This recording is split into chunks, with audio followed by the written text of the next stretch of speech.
My name is Jessie, and I am a work-from-home mom, 7-figure beauty business owner, and business guru. If you're in the beauty industry, or maybe you're thinking about entering into it, I want to congratulate you on recognizing that this is one of the most lucrative industries that you ever could have chosen to be a part of.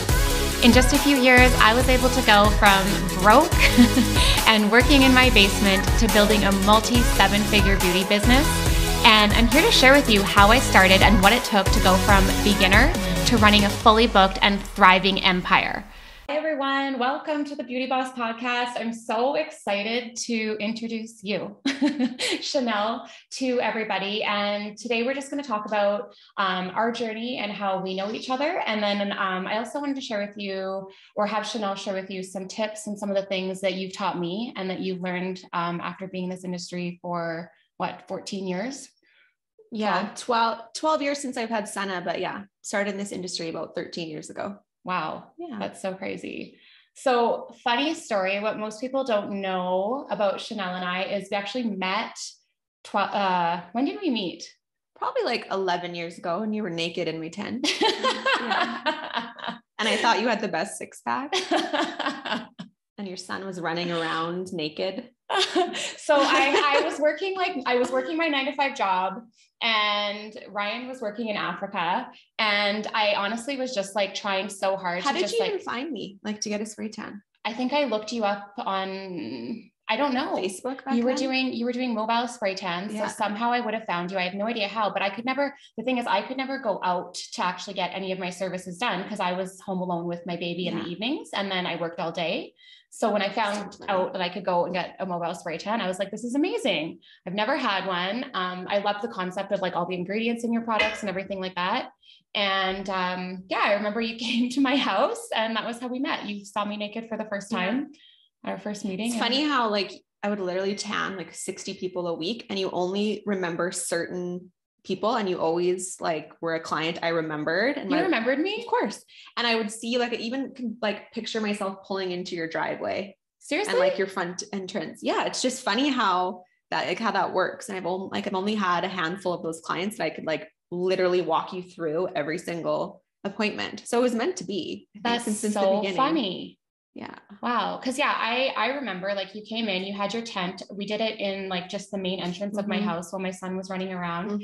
And I was so miserable in my job at the time. And I was like at the place where I'm like, there's gotta be more to this life. Like I thought I was doing all the right things. I was like working my 9-to-5, doing all the stuff. And like, the thing is by the time I got home from daycare pickup, and then I had about an hour and a half until my son went to bed. And it was just like over and over and over and over. Rinse and repeat. Exactly. Yeah.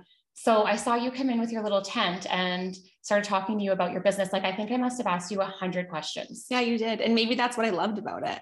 Because I love talking shop, and you only get to talk, not many people are invested in your business. Usually when you go to an appointment, no one's really asking about you, right? It's all about the client. So that also is probably a reason why it was so memorable for me too. Well, I just wanted all the scoop because I wanted to take what you did and copy it. Dirt, yeah. Which is like, it's honestly exactly what I did. So I had that spray tan with you. And what was interesting is that you were telling me at the time about how you were doing these mobile appointments, but then you had franchised your business and you had almost opened up franchises across the country doing the same thing that you were doing. And I thought that is so brilliant. Yeah. So I started lashes, and I went ahead and followed a similar concept with lashes. And I don't think that you and I touched base. We didn't. For several years. Till I launched Senna Smile. And then you were in touch because you brought in Senna Smile. Yeah. Yeah. I think you're at Phi then. Yeah. Yeah. And then it wasn't again until, I guess that would have been like COVID times, like 2020. And I'd opened up a new like studio warehouse space, and it was right beside the house you were renting. Yes. And it's when Fix was like blowing up online. Yeah. And you sat me down and had a stern conversation with me. About what? About just like why wasn't I online? Why wasn't I selling my courses online? Because pre-pandemic, we were all in person. I really only believed in in-person training. So just opening, that my eyes up to the fact that we could sell online and people would actually want to take our course online. So I have to thank you for that, because I don't think we would have been pushed in that direction. Really? No, you didn't know that. No. I had no idea. That's so cool. Because I remember so cool. We went for dinner. Like you had asked me to go for dinner, and I remember being nervous because I was like, I don't think this girl knows that she's been like my business hero for so long. So funny. It was like just when restaurants started to open up, and we went to Nash, and I was like scared to go out for dinner with you because, oh my God, that's so funny. It's so funny how full circle it can go. Right. Yeah. And, what I think is even cooler is like looking at how much you've inspired my business, and then hearing from you like that I've inspired your business. And it also goes to show that like there's people always think about like competition, and they're like, oh, well, it's like, especially in a female dominated industry, that there's competition everywhere. I have never felt that. I felt like I've learned so much from the powerhouse women that I've like asked a million questions to whenever I go out, and whenever I like meet people that I want to know, like if they're doing something, I just ask a million questions. And so many people are like you, they were just so willing to like help, you know? Yeah. That's my biggest regret, I think, is like, and that's why when people reach out to me and I can tell they have that fire, I just want to like give them all my time and my energy, because I never did that. Like when I started, I didn't even know who to call. Like, I didn't even know that there was anyone that I could have got advice from. Yeah. And I don't know why I like was so shy about that. I think it's because we are afraid of like that underlying, like, just tone that we feel like there is competition, and that they're like, that maybe somebody will take advantage, or maybe somebody will like use the information wrong. Or like, I know for me too, I never really knew, like, I never called anybody either. Like growing my business was probably like the loneliest thing. And it still is so lonely. Like it still is. And then like finding you and finding, it's like, I don't have very many other like high level entrepreneur female friends, but I have a couple, and finding those people has absolutely changed it, because it's like a super long, lonely ride. Yeah. And they just get it. Right. Yeah. They get it. And when you can talk and inspire and also just like learn from their mistakes, I think that's the biggest thing, because I've made so many mistakes. Yeah. So many expensive mistakes. Okay. What's like the biggest mistake that you've made, or like, what's like the best mistake you've made? Oh God. The biggest and the best. Biggest mistake is not thinking big from the beginning. So not thinking that I was going to blow up and be as big and successful as Sana has been, because it would have saved me so much money in branding, packaging, rebranding. I just wish I would have thought bigger. Because when you were starting, it was just you doing mobile tans pretty much, and then opening up your franchises. But then once you went online, and then it blows up. Yeah. It was like somebody asked to like, they could like have my business exactly how it was. So I just thought, okay, I should franchise. And then I didn't really think big picture what that would look like what products I should have in place, what upsells I could have in place. Like, I just kind of just was like, okay, I'm going to do it. But if I would have thought a lot bigger, I could have made a lot more money in the beginning, which would have been more sustainable. I almost feel like I've learned all those lessons in the last few years about just how big a brand can get and how much you can branch out. But I think I was just thinking so small. But don't you think if you had thought about, so like when you're just starting out, especially like there's like budgets, like there's huge budget concerns when you're starting out.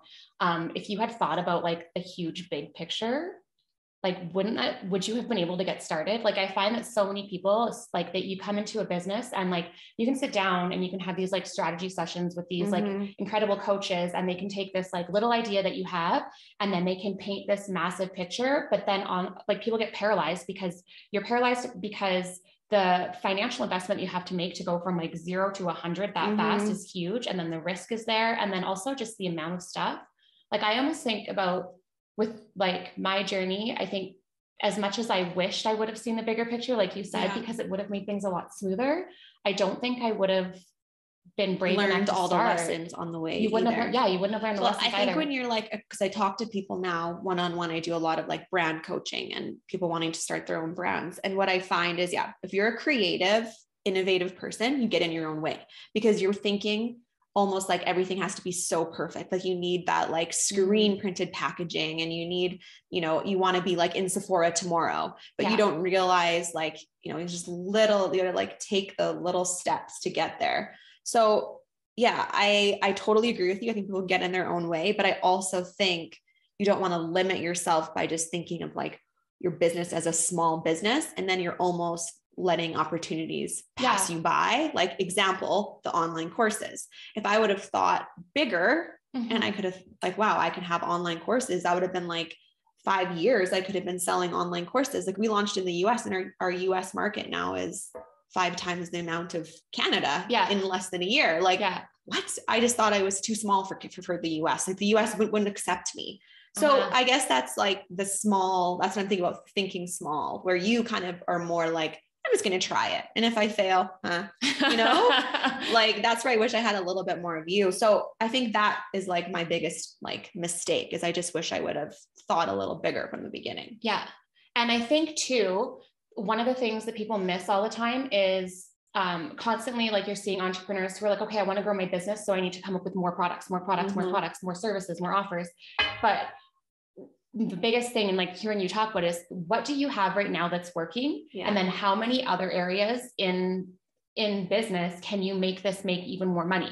So what can I take right now and generate passive income through an online course? What can I take right now with what I have and find affiliate relationships and get other people selling? How many other places are out there within the offer that you already have, or the product you already have, that is making money? And like, this applies to people who are literally just doing, if you're at a point in your business where you're doing mobile spray tans, or you're an eyelash extension artist, what are you doing now that's working, instead of adding and trying to like build a big salon right away or go huge? What can you do within that like very basic service to add more income into that? Can you offer add-ons without adding more time? Exactly. Yeah. Right. Like what can you do? And that's like, I think that's the biggest secret. And then once that's there, then you go in and then you keep adding more stuff. 100%. Yeah. 100%. Yeah. So I think I was just adding more things that were taking up my time instead of like thinking smarter, but live and learn. Yeah, totally. Live and learn. Totally. So what's like the scariest thing then that's ever happened in your business? I think probably the scariest and best thing that happened was like the pandemic, because for us, we're a wholesale business. So we've always had retail, but it's been for retail for our wholesalers to sell. So when the pandemic hit, and it was during our busy season, so that's where we had just stocked up all of our inventory. And then the pandemic hit and the world shut down for 3 months. We had all this stock, and the only way we could like pay our bills was to focus on retail and selling retail. And we sold so much retail. And then that opened our eyes to that we have a whole new stream of income in a market that wants to try our stuff. And I know that was the case for a lot of my wholesale stores too. Like they had rent to pay, and they weren't doing spray tans. So they had to sell retail, drop it off at someone's house. All of a sudden they were shipping. So I think without that pandemic, we would have never been pushed in the retail direction. We just would have kept it safe with wholesale. And now that's a whole other income stream that we're really teaching our stores that buy Sunna to do. And then also just for us, like how strong that is. So that's probably like that's been the coolest thing about the pandemic, is seeing the businesses that when it hit, like all of us, like I remember when it first started, I was like, I don't think I'm going to make it through the end of this week. Like distribution shut down. There's so many factors. Like I was afraid. There was so many things going on. I had employees who couldn't come to work. And then all of our clients who are beauty professionals, their doors are all shut. So watching in the last 2 years, the businesses that have made these really quick pivots and see like watching their businesses explode because of it has been really, really cool. And then I think the lessons moving forward that we all know is that we don't ever have to stay stuck. Like the pandemic taught us that we have so many options to pivot. And it's not just if there's another pandemic, but it's like, okay, if something's not working, what can we tweak? If something isn't, if the market changes, if demands change, whatever it is, we have all these different places that we can take what we have and then still shift it. And adding revenue streams. Totally. So always with your clients, because you have, so the people that are buying from you, they're people who are spray tanning. What was some of the best pivots that you saw them do during the pandemic when they weren't able to have their doors open? It was getting online. So starting online stores, and doing selling what? Selling retail. Like retail. So like what were they selling? Like Sunna retail. So like at home self tanning, teeth whitening. So they're like on their Instagrams doing demos of them applying, the self tanner with their, 3 kids jumping up and down. And it was just so relatable for people. And I think people wanted to pick me up too. Like, I feel like, people were still spending money. Like people were at home and they were just like, I need something to feel good about myself. Like I'm guilty. I was doing my own waxing at home. I'm not going to get into that story. I was doing my own nails. Like I'm high maintenance. Like I have all my appointments like every month. And I was trying to do it all at home. I bought all those kits and I was looking at all the tutorial videos and I was buying about my own like gel light. So I think that people that just jumped on that and didn't care if they looked stupid, felt stupid, and they were just so accepted. And then it was really cool to see them really engage in their communities. So all of a sudden they like stuck together with small businesses and everybody was supporting each other. And now they all have these like long-term, you know, they're going to have these long-term business relationships and business besties that are going to support each other and lift each other up, which I think is super cool. Totally. And then all of a sudden the doors to the world open. So they're back to having their regular business income. Plus they have this other business that they started where they're selling retail to their clients. And now all of a sudden you're looking at people who have like doubled and tripled their incomes just from their little beauty business that they have. Some of them working from home and some of them working mobile or whatever it is. So cool. Yeah. It's incredible. Yeah. So cool. One of the things that I wanted to just touch on, because I think you and I are so different in how we've done business, like, and just our personalities too. Yeah. I come at it like fast and hard and let's go and like all the intensity.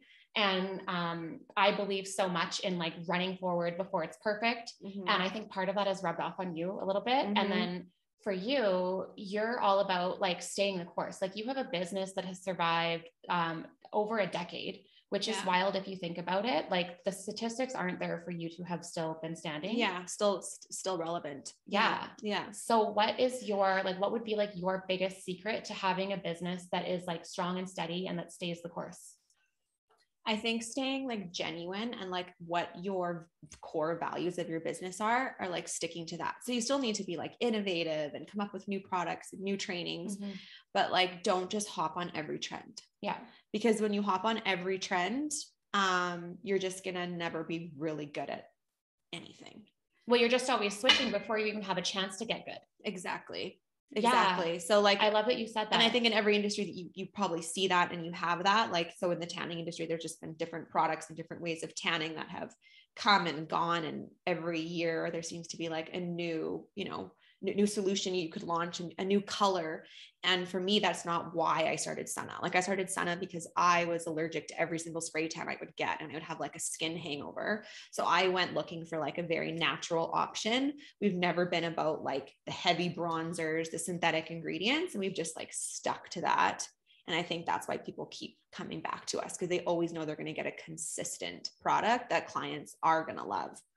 So they might try new things, but they're always, coming back and ordering our product because they know they're just going to have a consistent product line. So that's like, that is something that I think will help you run its course. Don't just like, jump on. Exactly. Like pick what you're good at.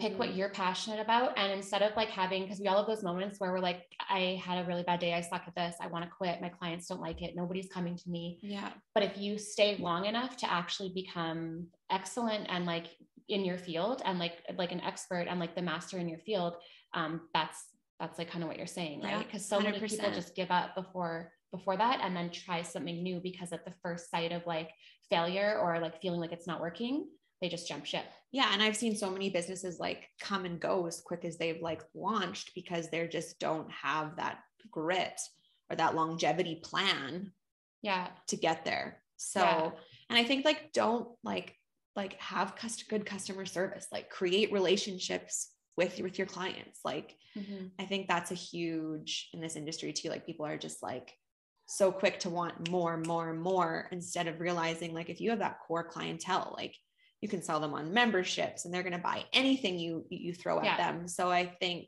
that also like any beauty service is going to be like half how good you are for sure. But the other half is like how you make your clients and your customers 100%. Feel. That doesn't matter how big you are and how big you scale. Like, I don't know. I just think you just have to teach whoever's working for you that same, customer routine that you're doing. Yeah.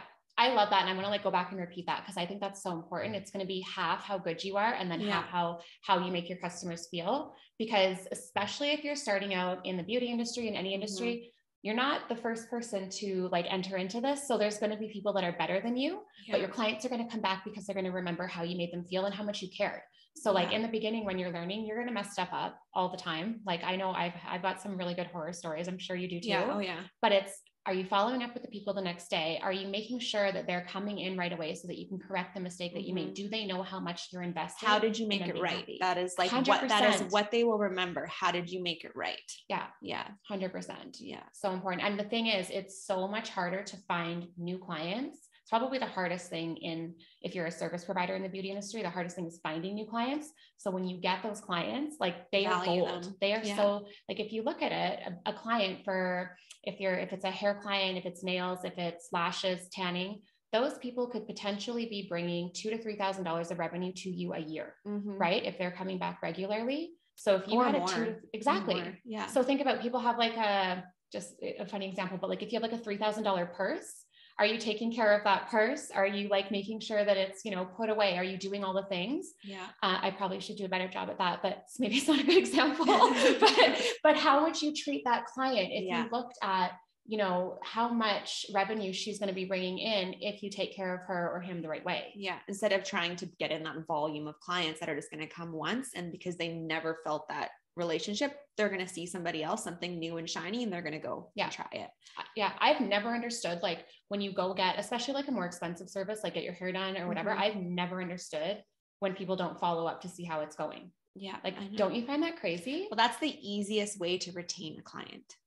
It's the easiest way is following up, even like to book their next appointment. Yeah. They're more likely to book it once you've followed up with them. 100%. Yeah. And like just super casual, right? Like I've never done anything like, I'll have like when I got more advanced, I'd have like emails that would follow up, but I still would always do a personal, like, I think there's something really so valuable about a personal touch, but just like, hey, I just want to make sure that you're loving your lashes. And if you don't, you let me know, because I can fix anything. Yeah. Right. Like, I think that women are opening up the lines of communication, because if they are mad, this is what sucks. This is what sucks about the beauty industry. They're less likely to let you know that they wouldn't like their service, but they're going to tell 10 of their friends or whoever will listen that they didn't like their service. Yes. So you want to get ahead of that and have the chance to make it right, because then they're going to tell your 10 friends how you made it right.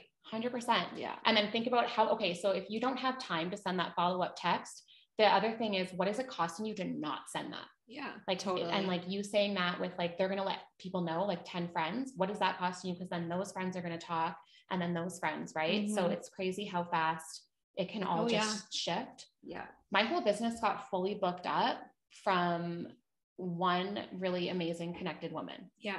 And I know. I got all of like, she left. She was so happy. I remember I did her lashes. She had never had them done.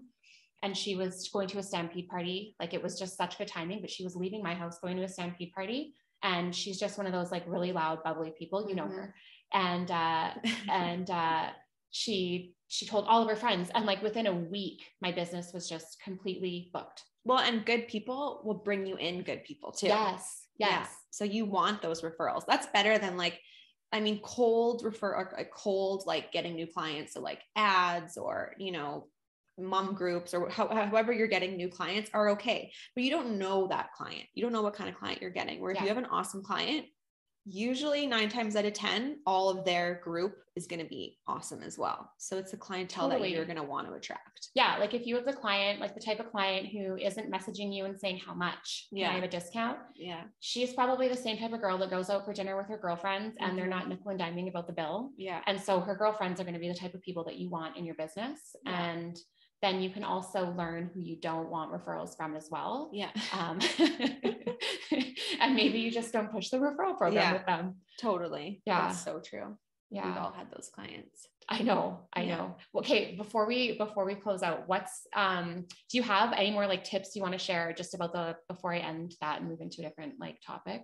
Like your biggest, so you shared like your biggest lesson, you shared like the longevity of business. Is there anything else that you like wish you would have known or that you would want somebody to know who's just starting out with like their beauty service business? I don't know. I think we touched on the two really like good ones. Like think big, don't say no to anything. Don't close yourself off. So like an example would be like, if you have the opportunity to sell, like something falls into your lap, like you could sell candles or you could sell apparel and you're having good luck with retail, like sell it, like add something else.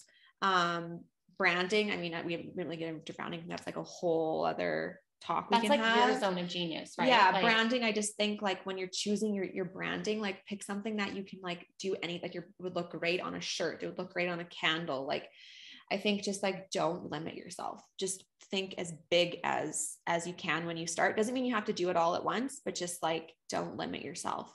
okay. That's so important because what people don't realize is, so Shannelle and I we have big businesses, they're international businesses. Mm-hmm. And what they don't realize is that both of us started just as like a single woman, Mm-hmm. like with her little kit. Like I had my little lash kit and I went to people's houses, and you had your little tanning tent. Yeah. But that logo has, with some modifications, that logo has stayed with you till now. Mine has been the same from day one. And I never thought in a million years that this was going to go onto my retail line, that this was going to go onto all the other things that we were building. But you just saying that is so important, because if you're listening and you're just starting your own little business like this, and you're thinking about your logo, because I see so many logos for businesses when girls are just getting started, and there's no room for expansion within that logo. No, because they really like, so my old name was Organic Tan. It wasn't even Sana. Yeah. So now Sana has umbrellas. It has Sana Tan, it has Sana Smile, it has Sana Pure, it has Sana School. So with that name, I was able to expand. Organic Tan was so limiting. Yeah. So don't just have your name encompass one thing. Like, think of something that could be so many other things, because you don't know what interests you like today versus like a year could be completely different. And then you've logoed everything and branded everything and everybody knows you. And then you're going through a rebrand like I have for 2 years. And it's just very expensive and very confusing for your end audience. Yeah, totally. Yeah. No, like picture, like less is more. Yeah. With colors you choose. And like typography is that's just your logo is like words. So like Fix would be a perfect example. You don't have some like crazy lashes coming off of your logo, just the word. It's so much stronger and it looks good on anything. So that's what you'd recommend. If somebody has the name of their business, you would recommend finding like a beautiful font that you love. Yeah. By the way, like, I think that's something I didn't know. Like, when you pick your font, keep that font consistent. Like, I know you probably, this is like rookie design. I didn't know that for so long. So you pick your font, and then your logo, it's going to be one word. And then after is what you're saying, you can add in the other stuff.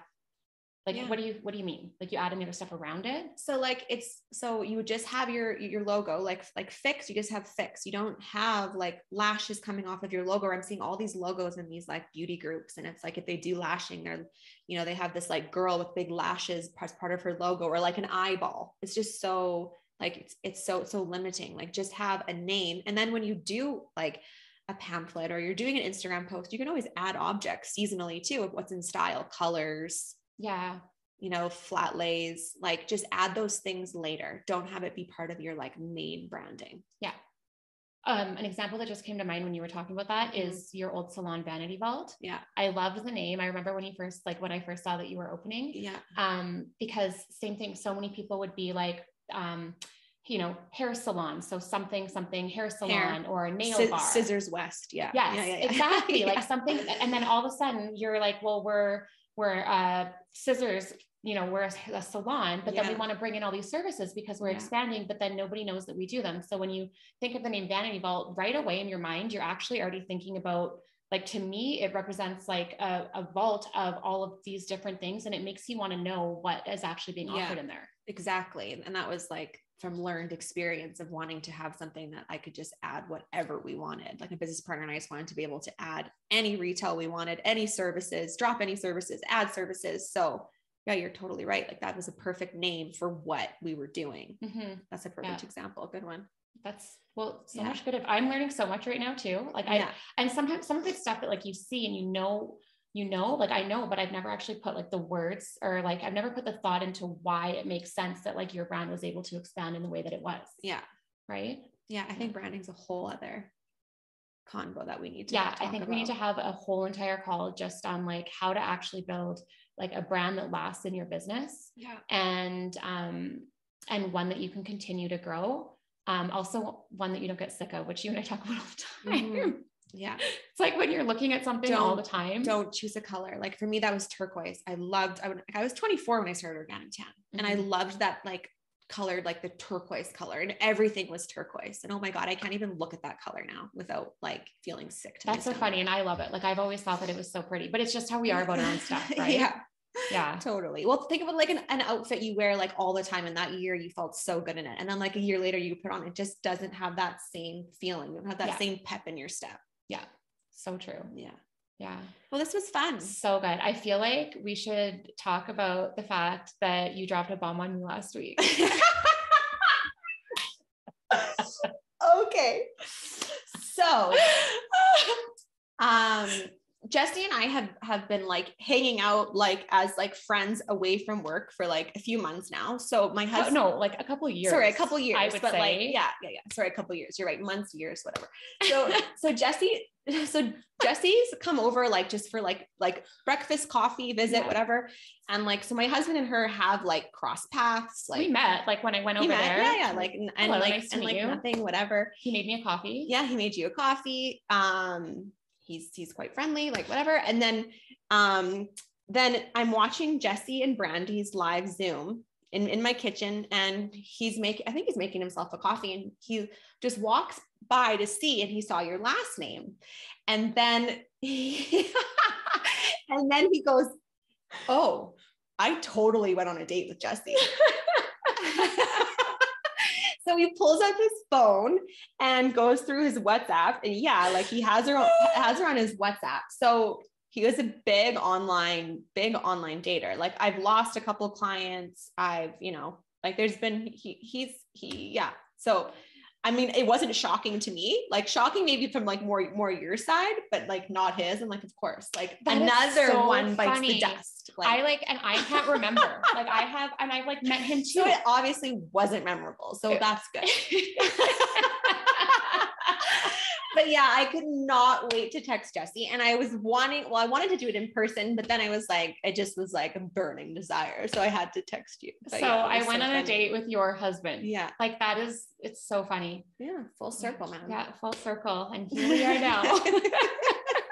I can't wait to see him. That'll be awkward. Oh yeah. That'll be awesome. I hope you guys like hug it out or something. I don't think so. I don't think I'll make eye contact. It's okay. It's all good. So funny. Hey, well, thank you. Yeah, this was so fun. Yeah. I learned so much. I feel like we could talk for hours. Yeah. Yeah. Okay. So good.